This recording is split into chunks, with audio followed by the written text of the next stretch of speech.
इस वीडियो को शुरू करने से पहले मैं आप सबसे एक रिक्वेस्ट करना चाहता हूँ कि आप इस वीडियो को पूरा देखें, क्योंकि आज की इस वीडियो में कुछ ऐसे राज खुलने जा रहे हैं जो कि आपके होश उड़ाने के लिए काफी है। तो आइए बिना किसी टाइम वेस्ट के वीडियो को शुरू करते हैं। ये कहानी है नादिया की, जो अपने परिवार का सहारा थी, जो उत्तराखंड के रुद्रपुर एरिया में रहने वाली एक 30 साल की नर्स थी, जो एक प्राइवेट हॉस्पिटल में काम किया करती थी। सब कुछ बहुत सही चल रहा और फिर एक दिन नादिया की शादी हो जाती। शादी के बाद नादिया और उसके हस्बैंड अपनी लाइफ में खुश थे, और उन दोनों की खुशी दोगुनी तब हो गई जब उनकी एक प्यारी सी बच्ची हुई।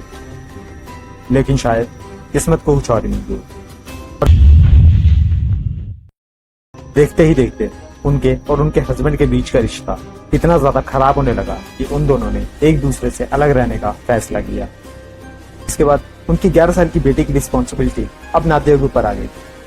अपनी शादी के इमोशनल पैकेज और डिवोर्स का ट्रॉमा होने के बावजूद भी नादिया अपनी 11 साल की बच्ची को वो सारी खुशियां देने की कोशिश कर रही थी, जिससे कि उसे अपने पिता की कमी महसूस ना हो। वो उसकी छोटी सी छोटी चीज का ध्यान रखती थी। ये सब करने के बावजूद भी उन्हें समाज, सोसाइटी और रिश्तेदारों का भी सामना करना पड़ा कि वो एक डिवोर्सी औरत है। लेकिन दूसरी ओर देखने वाली बात यह है कि नादिया की फैमिली एक कंजर्वेटिव और नैरो माइंडेड फैमिली बिल्कुल नहीं। उन्होंने नादिया के डिवोर्स के बाद उसको फुल सपोर्ट किया, और यहाँ तक कि उन्होंने नादिया को अपने साथ घर पे रहने के लिए भी कहा। और अब डिवोर्स के बाद नादिया अपनी और अपनी बेटी की एक बेहतर जिंदगी के लिए अपनी फैमिली के साथ दोबारा रहने लगी।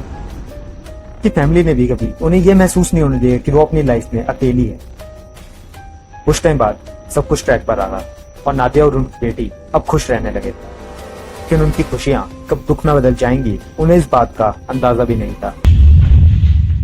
की तरह नादिया अपने काम पर जाती और शाम को छुट्टी करके ऑटो रिक्शा या फिर ई रिक्शा में घर वापस आती, और उनकी 11 साल की बेटी अपनी माँ का घर वापस लौटने का इंतजार करती। लेकिन 30 जुलाई 2024 की उस शाम को नादिया की बेटी का इंतजार कुछ ज्यादा लंबा हो गया, क्योंकि शायद उस मासूम को इस बात का अंदाजा भी नहीं था उसकी माँ अब कभी घर वापस नहीं लौटी। तो आखिर क्या हुआ उस शाम को जब नादिया अपने घर वापस लौट रही?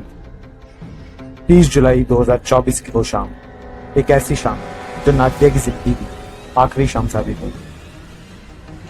हर दिन की तरह नादिया अपने काम से फ्री होकर अपने घर के लिए ऑटो लेती है, लेकिन काफी देर बीत जाने के बाद वो घर वापस नहीं लौटी, जिसके बाद पूरे परिवार की चिंता अब बढ़ने लगी, क्योंकि उसका फोन भी ऑफ आ रहा। The number you are trying to call is currently not reachable. Please. अब काफी देर बीत चुकी थी और नादिया की बहन ने बेचैनी में रिश्तेदारों और दोस्तों को कॉल लगाने शुरू किया, लेकिन उनमें से किसी को भी नादिया की कोई खबर नहीं। और फिर जब घबराहट में हॉस्पिटल वालों को कॉल लगाया गया तो उनके मुताबिक नादिया टाइम से घर के लिए निकल चुकी थी, लेकिन उसके बाद वो कहाँ गई इसका किसी को कोई अंदाजा नहीं। जिसके बाद वो रात उसके परिवार में बहुत कष्टी से काटी, और अगली सुबह होते ही नादिया की बहन पुलिस में नादिया की मिसिंग रिपोर्ट लिखवा दे, और अब पुलिस वाले भी नादिया को ढूंढने के लिए निकल चुके थे। पुलिस ने नादिया के हर मूवमेंट्स को सीसीटीवी के थ्रू ट्रैक करना शुरू किया, जिसके बाद उन्हें यह पता चला कि नादिया एक ई रिक्शा में बैठी है, लेकिन घर नहीं पहुंची। मैं जानता हूँ कि आप सभी यही सोच रहे होंगे, आखिर नादिया के साथ इस बीच में ऐसा क्या हो गया कि वो घर ही नहीं पहुंची। तो आइए इस केस में थोड़ी गहराई से बात करते हैं। जैसा कि मैंने आपको पहले भी बताया कि नादिया ने हॉस्पिटल से निकलते हुए एक ऑटो तो लिया, लेकिन वो घर नहीं पहुंची। इसके बाद पुलिस का पूरा शक उस ऑटो रिक्शा वाले पर, क्योंकि वही एक ऐसा शख्स था जिसने नादिया को आखिरी बार देखा था। लेकिन रिक्शा वाले से इंटेरोगेशन करने के बाद पुलिस ने बताया कि रिक्शा वाले के मुताबिक नादिया ने जो उसे एड्रेस बताया था, उसने नादिया को वहां छोड़ दिया था, लेकिन उसके बाद उसके साथ क्या हुआ उसको इस बात का बिल्कुल अंदाजा नहीं था। और अब पुलिस वालों की एक आखिरी उम्मीद भी खत्म हो चुकी। And the question is arise, Nadia गई तो गई कहाँ? अब इन्वेस्टिगेशन चलते हुए एक हफ्ता बीत चुका था, और पुलिस वालों के हाथ अभी भी खाली। लेकिन फिर 8 अगस्त को पुलिस को नादिया की एक खबर मिली, जो कि अच्छी तो बिल्कुल नहीं। नादिया का अपार्टमेंट उत्तराखंड और यूपी के बॉर्डर के बिल्कुल पास में लाई करता था और नादिया की लोकेशन रुद्रपुर से 1.5 किलोमीटर दूर यूपी के बिलासपुर कॉलोनी में मिली। वहां झाड़ियों के बीच पुलिस को नादिया की बॉडी बहुत ही ज्यादा खौफनाक हालत में मिली। नादिया की लाश डिकम्पोज हो चुकी थी और उसके अंदर से इतनी गंदी स्मेल आ रही कि वहां जितने लोग खड़े थे उनका सांस तक लेना मुश्किल हो रहा था। इतना ही नहीं बल्कि उसके फेस को किसी भारी चीज से कुचल दिया गया। कुछ चीजें ऐसी मिली जिससे कि पुलिस नादिया को आइडेंटिफाई कर पाई, जैसे कि उसकी नर्स की यूनिफॉर्म और उसका आइडेंटिटी कार्ड, जो कि इस बात का सबूत था कि वो नादिया ही है। जिसके बाद पुलिस को उसकी बॉडी के ऊपर से कुछ स्क्रैचेस के निशान मिल गए, जिससे कि उन्होंने ये अंदाजा लगाया कि पहले इसके साथ रेप किया गया है और बाद में उसकी हत्या।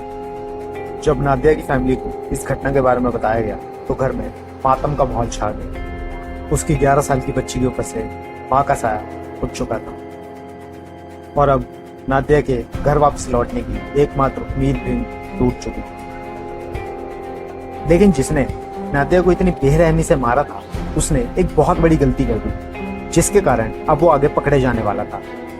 पुलिस ने नोटिस किया कि नादिया का पर्स, मोबाइल मिसिंग था और जब उसके मोबाइल को ट्रेस किया गया तो उसकी लोकेशन यूपी के बरेली शहर में बताई गई। ज्यूरिसडिक्शन होने के कारण उत्तराखंड पुलिस ने यूपी पुलिस को इस केस के बारे में इन्फॉर्म किया, लेकिन काफी दिन बीत जाने के बाद भी कोई रिस्पॉन्स नहीं आया। इतना ही नहीं बल्कि जब नादिया की फैमिली ने यूपी पुलिस के पास केस दर्ज करवाने की कोशिश की तो उनके साथ बहुत ज्यादा गंदा व्यवहार किया गया। लेकिन अब मुजरिम को सजा देने का समय आ चुका था, जिसके लिए उत्तराखंड पुलिस ने एक स्पेशल टीम बनाई और लास्ट लोकेशन जो ट्रेस हुई थी नादिया के मोबाइल से वहां पहुंची। बरेली पहुंचने पर पुलिस को नादिया का मोबाइल एक खुशबू नाम की औरत के घर से मिला और पुलिस को देखते ही खुशबू इतना ज्यादा डर गई कि उसने पुलिस को सब सच बता दिया। जिस सच को सुनने के बाद पुलिस वालों के भी होश उड़ गए। खुशबू ने बताया कि नादिया के साथ वो सब उसी के हस्बैंड धर्मेंद्र कुमार ने किया था, जिसे बचाने के लिए खुशबू ने उसे अपने किसी रिलेटिव के घर राजस्थान के जोधपुर शहर में भेज दिया था। जिसके बाद राजस्थान पुलिस से बात की गई और धर्मेंद्र कुमार को 14 अगस्त को अरेस्ट कर लिया गया।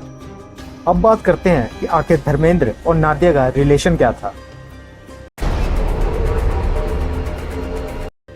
धर्मेंद्र एक 28 साल का आदमी जो कि यूपी के बरेली शहर में रहता था, जिसकी लेबर जॉब्स के कारण उत्तराखंड में आना जाना लगा रहता था। धर्मेंद्र की लाइफ काफी ज्यादा गरीबी में बीती थी। पैसा कमाने और घर चलाने में वो लूटपाट और मर्डर करने में भी नहीं घबराता था। 30 जुलाई को जब नादिया अपने घर जा रही थी तो गलती से उसकी मुलाकात इस दरिंदे से हो गई। वो जैसी ऑटो से उतरी, नशे की हालत में धुत धर्मेंद्र ने उसका पीछा किया और जैसे ही सुनसान सड़क आई, मौका देखते ही उसने नादिया पर हमला कर दिया और फिर झाड़ियों में ले जाके उसने नादिया की लूटपाट करने की कोशिश की और उसका शारीरिक शोषण किया। अब धर्मेंद्र समझ चुका था कि अगर उसने अब नादिया को जिंदा छोड़ दिया तो वो उसकी जिंदगी की सबसे बड़ी गलती हो सकती है। जिसके बाद नादिया बेसुध हो गई और ये वही समय था जब धर्मेंद्र ने नादिया के हिसाब से उसी का गला घोटकर उसका मार डाला और नादिया की पहचान ना हो सके इसलिए उसका चेहरा एक भारी पत्थर से कुचलकर वहां से भाग निकला। अब फिलहाल धर्मेंद्र पुलिस की गिरफ्त में है और अपने किए की सजा भोग रहा है। लेकिन मेरे हिसाब से जो धर्मेंद्र ने किया उसकी सजा सिर्फ मौत है। आपका क्या कहना है? अपनी राय कमेंट सेक्शन में जरूर बताइए। इस वीडियो के लिए इतना ही। मैं आपसे मिलता हूँ एक नए केस के साथ जल्दी। धन्यवाद।